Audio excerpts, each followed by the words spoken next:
Business Weekly, brought to you by KCB. KCB, making the difference.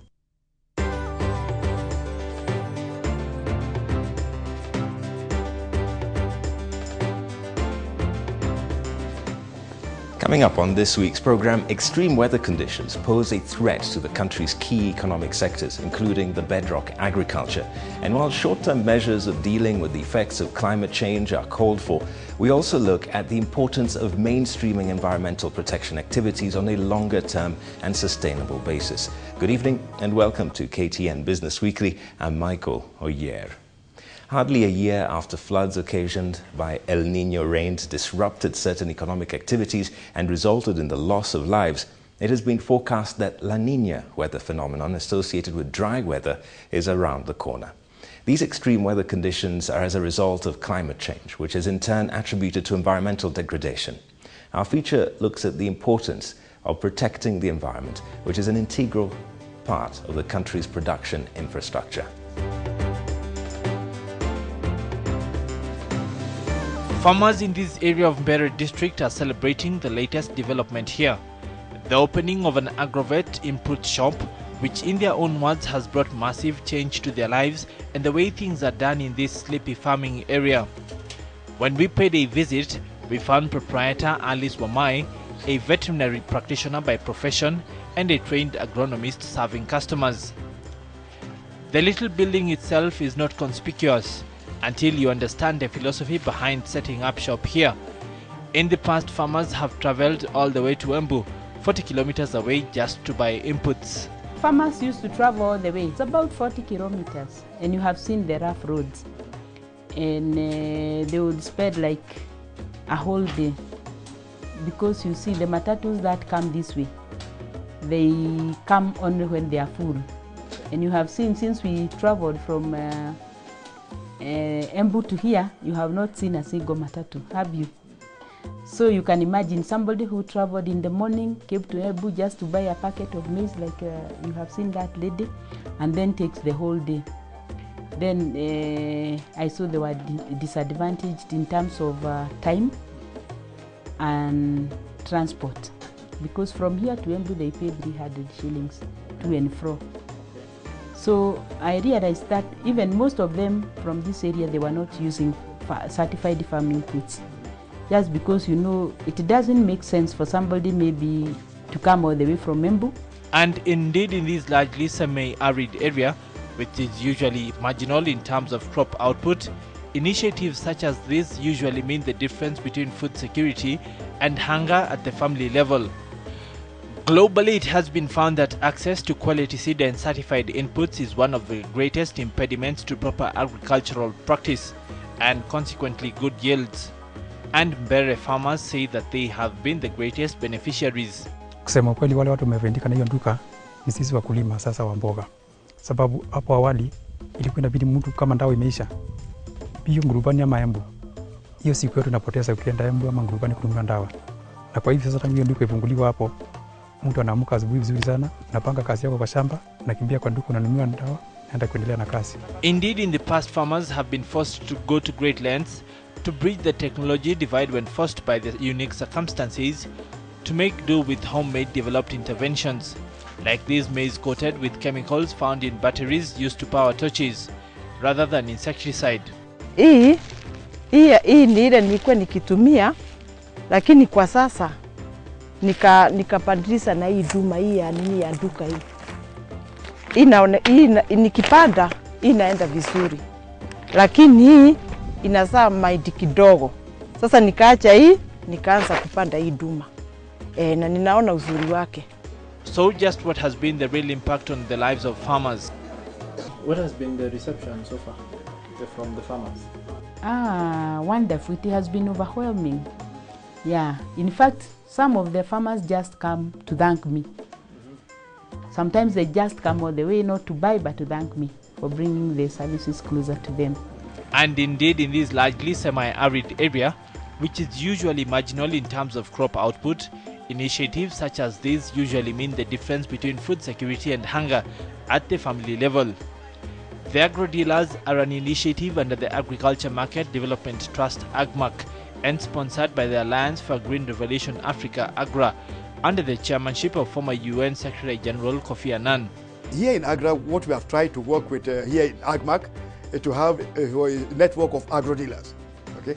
Agro-dealers are these small-scale traders who are located in rural communities, who instead of just selling Coca-Cola, they are also selling seed. And some of them are selling mostly seed and fertilizer and other agrochemicals, so that the farmers have closer to their doorstep the inputs that they require.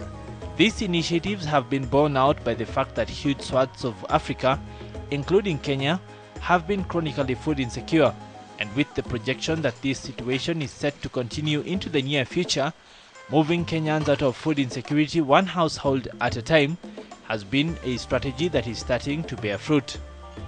Critical though to the food security efforts is the issue of post-harvest handling, which this year alone has seen a major part of what has been a bumper harvest go to waste.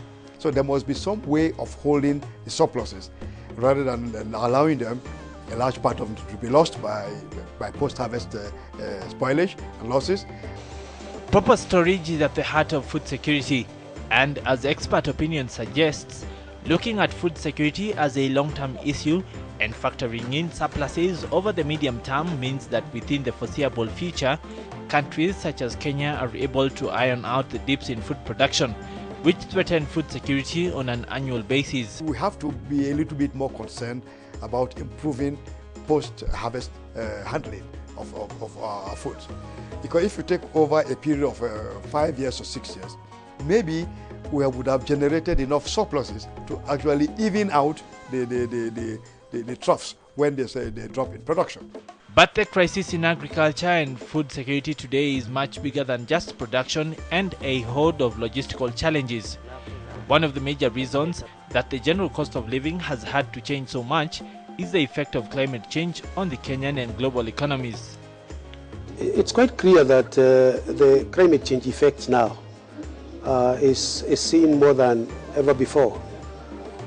In 2008-2009, we did see the huge devastation that came in because of the huge drought. And the prediction then was that it would take another 4 years before we get to another drought. Therefore, it would have given us a relief to get back to our stocks. But now we see La Nina coming in at a lower frequency than was before. But it is here. And, climate does not recognize political boundaries. It's rather a regional issue. And in Kenya, we are feeling the effects just as other African countries or vulnerable countries are. Clearly, weather and indeed climate change is at the heart of Kenya and the regional food security issues. Weather changes and the natural environment in Kenya are key components of economic production, bearing in mind the large shares of agriculture, tourism and the hydroelectricity sectors to GDP. Agriculture accounts for 24% of GDP and employs more than 80% of the country's labor force. In addition, more than 95% of agricultural production in the economy is rain dependent. Agricultural production has over the years suffered extreme variations on account of different weather conditions. Environmental degradation is at the heart of the extremes in weather patterns, and central to this is carbon gas emissions, deforestation, and unsustainable natural resource extraction activities in the industrial process. Climate change is with us. Actually, the biggest question now is to what extent the climate change and climate variability that we are seeing is attributed to greenhouse gas emissions globally. Even if we put mitigation policies in place, which we haven't, but even assume that we did, we know that the impact of climate change is going to be with us for a long time. Even if we don't affect the environment any longer now, the impact will be felt over the next 90 to 100 years. This then brings into sharp focus the fact that putting in place measures to ensure both short-term and long-term reversal of the negative impact on the environment are necessary. These, while mitigating the effects of adverse climate on livelihoods, will also mean that people change their way of life and thus cut short what has been a cycle on the path to self-destruction. Besides reducing the impact on farmers and the agricultural backbone, other measures that may be put in place include repairing the damaged environment primarily through deforestation, promoting rainwater harvesting technologies through damming as well as irrigation systems for agricultural production, promoting biogas systems as sources of energy in non-urban areas, promotion of industrial production systems that preserve the environment or are environmentally sustainable, raising awareness of the threat to national security posed by environmental degradation, and finally infusion of environmental awareness to the national psyche through civic education programs. In Kenya, we are vulnerable to climate change, as many other African countries, mainly because we heavily depend on climate-sensitive industries like agriculture, horticulture, things like fishing, and that is further compounded by the fact that we don't have the capital resources and to some extent human resources to cope with climate change.